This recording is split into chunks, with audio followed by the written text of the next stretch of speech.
beyond the metrics. We don't even hear them using the term so much anymore of MCAT and GPA or DAT and GPA.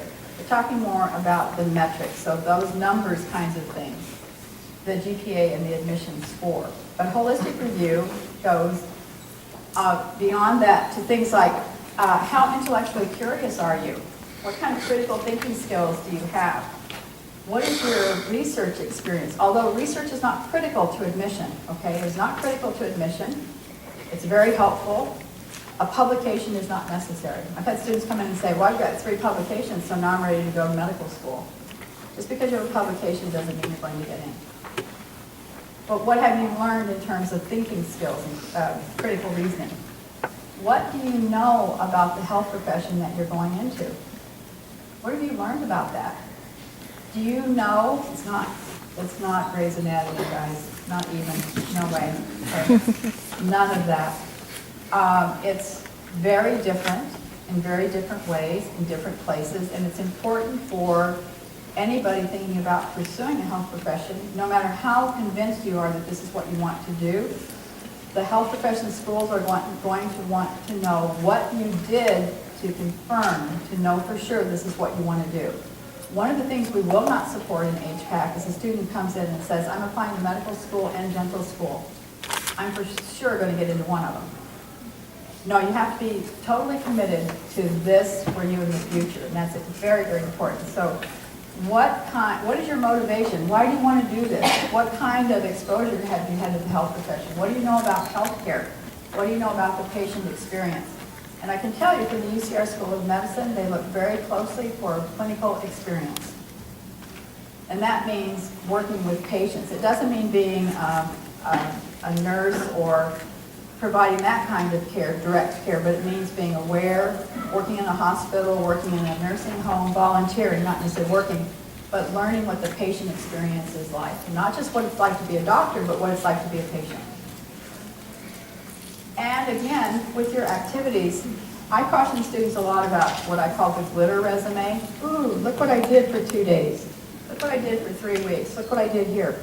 Health profession schools would rather see fewer activities that you do over a longer period of time and in more depth. And then they can assess your personal characteristics, which is what they're looking for, and they can know the kinds of things that are important to you.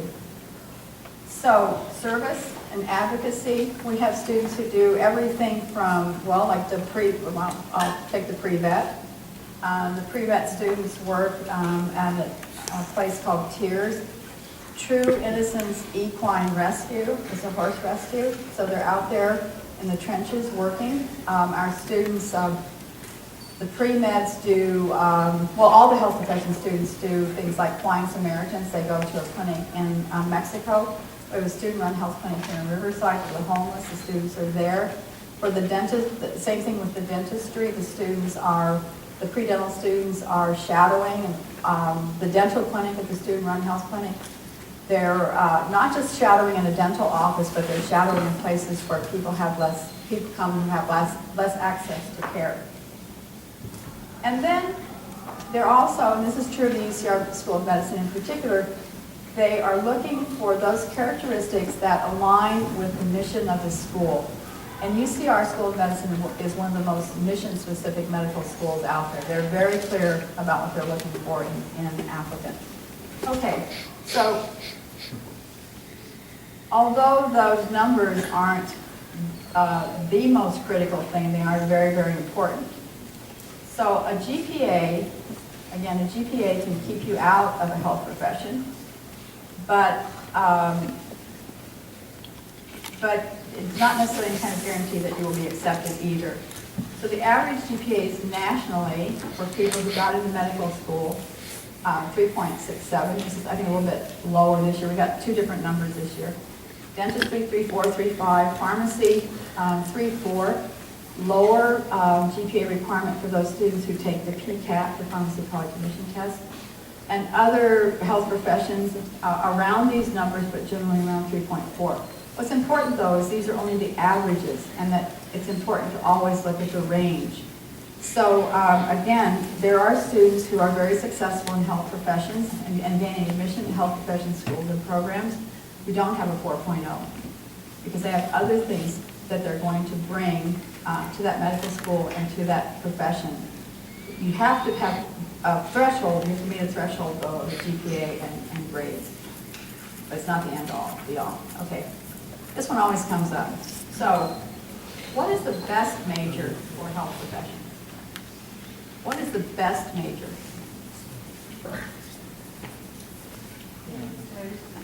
Who told you that already? You're absolutely right. There is no best major. There is no best major for health professions. And then usually I'm looking out in the audience and then someone's whispering to the person next to them, "And don't you really think like biochem is probably better than English?" No, not necessarily at all. Laura, what's your major? Comparative literature, and she's going to vet school. And the other three of you are all science majors, right? Yeah. But we have comparative literature over there, veterinary medicine. So really, there is no best major for the health profession. Now, having said that, and I'm going to give you a little bit more information about that, it's also, I think, very important for us to be very upfront with you and say that, especially if you're looking for those health professions that have many requirements, and I'll show you in a minute what those are. Medicine and dentistry have the fewest requirements of any of the health professions. Does that surprise you? Yeah. PA, PT, vet medicine, way more. Way more. So and you all have heard about this, how the classes are impacted, what's happening in higher ed. For our students who are non-science majors, they're going to do very well, but they're going to have difficulty sometimes getting classes, upper division classes, because they will have to be in line behind those students who are in those majors. So we want to make sure that you're aware of that. At the same time, know that in terms of the way health profession schools look at this, they like to see a variety of majors. They want to see that you majored in something that you're really passionate about.